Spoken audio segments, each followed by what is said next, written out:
Dia yang bikin rencana, dia yang jebak juga, dia yang bikin detail, dia yang laporin juga. Terus habis itu tuh, ya saking kan gini ya, penyidiknya itu kan sama oknumnya kan, oknum penyidik polisi ini kan udah disumpel kan, congornya udah disumpel tai. JPU sampah tuh juga disumpel tai itu. Sama hakim juga tuh, udah hakimnya blok kan, tolol, tua baka, udah mau mati juga.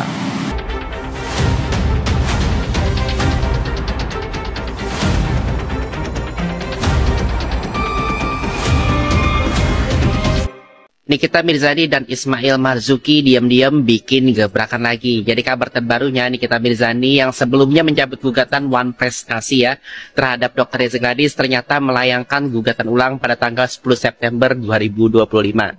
Ini bukan A1 karena bukan barang baru dan bukan hal yang mengejutkan. Karena netizen Cendol sejak awal sudah menduga bahwa gugatan ini akan kembali muncul.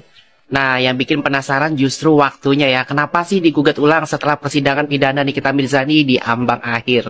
Ada dua kemungkinan ya, sahabat Cendol. Pertama, adanya petunjuk baru. Jadi seperti kasus rekaman yang beredar sebelumnya ya, yang tiba-tiba naik sidik setelah persidangan. Nah, bisa saja nih, pihak Nikita Mirzani merasa hasil sidang pidana kemarin itu memberikan petunjuk baru yang memperkuat dasar gugatan One Prestasi. Kemudian kedua yaitu senjata pamungkas. Bisa juga ya, gugatan One Prestasi ini memang disiapkan sejak lama sebagai plan B untuk memperkuat posisi Nikita Mirzani di ranah perdata. Nah, kalau sahabat Cendol bertanya, apakah ini langkah yang tepat? Netizen Cendol secara pribadi ya, sejak awal mendukung langkah gugatan One Prestasi ini. Kenapa? Karena ranah perdata itu bisa menjawab hal-hal yang tidak bisa tersentuh di ranah pidana.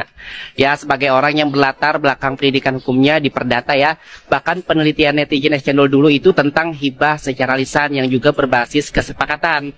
Jadi netizen Cendol melihat gugatan One Prestasi sebagai instrumen ya untuk menuntut hak yang tidak terakomodasi dalam pidana. Nah, sahabat Cendol, dalam hukum kita, pidana itu fokus pada perbuatan yang melanggar ketentuan publik dan saksi. Sementara perdata mengatur hak dan kewajiban antar pihak. Jadi strategi membawa kasus ke ranah perdata setelah proses pidana bisa jadi ya cara untuk memperoleh keadilan yang lebih komprehensif. Jadi pidana kan menuntut perbuatannya ya, sedangkan perdata menuntut akibat hukumnya. Jadi menurut hemat saya, secara teori langkah ini justru mencerminkan ya pemahaman hukum yang lebih matang meski di mata publik terlihat seperti drama baru. Sidang Nikita Mirzani kembali lagi ricuh dengan penuh kejutan dan banyak sekali drama-drama di dalam persidangan yang tidak pernah habis sampai hari ini. Protes kembali terjadi baik oleh keluarga Nikita Mirzani, oleh kuasa hukum dan juga para fans-fans Nikita Mirzani tentunya. Kenapa dia protes? Karena Nikita Mirzani merasa bahwa saksi PPATK ini itu hanya menerima ringkasan dari penyelidik. Kemudian dia mengaku juga bahwa chat-chat yang diberikan itu sudah dipilih. Ini kan menjadi pertanyaan yang besar gitu loh. Ada apa? Apakah hal-hal yang meringankan tuntutan Nikita Mirzani itu dihilangkan sehingga yang dimunculkan hanya kelemahan, hanya sesuatu yang memberatkan Nikita? Ini kita menjadi berpikir dan menjadi gila kalau mengirit ini gitu ya.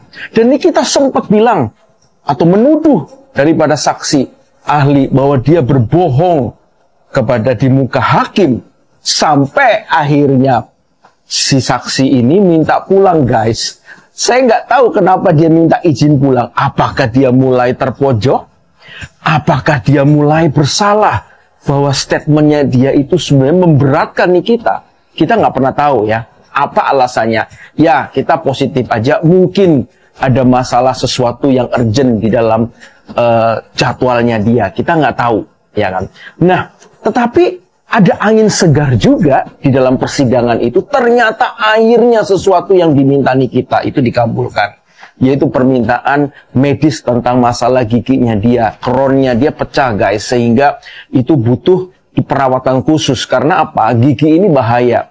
Kalau gigi ini ternyata infeksi karena adanya keretakan sehingga ada virus, ada bakteri masuk ke dalam gigi mengakibatkan sarafnya itu menjadi saraf infeksi, akhirnya dia bisa menyerang ke organ tubuh yang lain dan itu bahaya memang.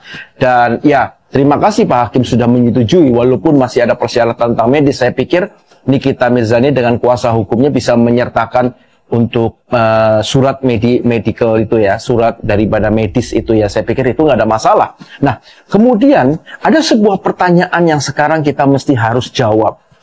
Ada sesuatu yang kita lihat di dalam persidangan itu, ada dua hal yang penting. Yang pertama, adanya fakta, dan kemudian adanya pertanyaan yang tidak pernah bisa terjawab. Fakta mengatakan bahwa adanya tindakan pencucian uang.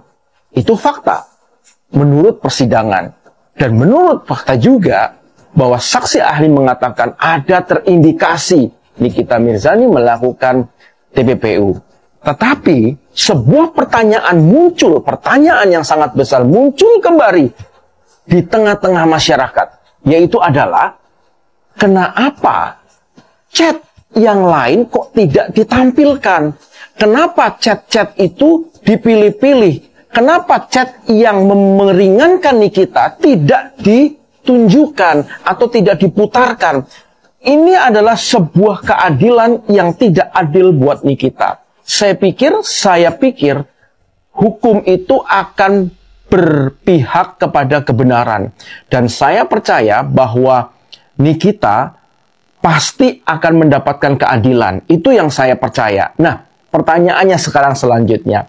Seandainya kita ini guys, kalian semua jadi hakim, apa yang akan kalian lakukan? Apa yang akan kalian lontarkan di depan para saksi JPU maupun Nikita Mirzani? Coba drop komen lu ya, kita discuss di kolom komen. Thank you guys, tetap semangat pagi hari ini dan selalu berpikir yang cerdas. Cheerio, thank you. Sidangnya kan kita kan ada videonya si abu-abu monyet itu sama si suaminya yang ngerekam. Dia yang bikin rencana, dia yang jebak juga, dia yang bikin dibela, dia yang laporin juga. Terus habis itu tuh ya saking kan gini ya, penyidiknya itu kan sama oknumnya oknum penyidik polisi ini kan udah disumpel kan, congornya udah disumpel tai. Selain uang itu udah disumpel tai, jadinya dia nurut gitu loh. Jadi tuh emang penegak hukum di Indonesia ini, Pak Prabowo kalau dengerin nih. Pokoknya gue nggak tahu ya, petingginya polisi Endegian Mabes apa sih itu tuh siapa sih? Kenapa nggak bisa turun tangan sih ini? Anak buah lo itu congornya disumpel-sumpelin itu, dicekin satu-satu. Terus nih Pak Nurdin ya, si JPU sampah tuh juga disumpel tai itu, sama hakim juga tuh, udah hakimnya blok tolol tua bangka, udah mau mati juga. Apalagi JPU-nya itu amin. JPU tuh JPU sampah semuanya. Kalian udah terkenal ya. PN di situ tuh kalian udah terkenal. Terkenal apanya? Terkenal penyogoannya, terkenal sampah-sampahnya, terkenal oknum-oknumnya. Ini apa sih sampai nggak bisa bertindak sampai apa sih? Apa perlu nih kita turun tangan nih masyarakat semuanya ini? Gimana kalian aja tuh sekali di royok juga udah habis, greget banget gue. Yang sampah, hakim sampah, JPU sampah, penyidik juga sampah.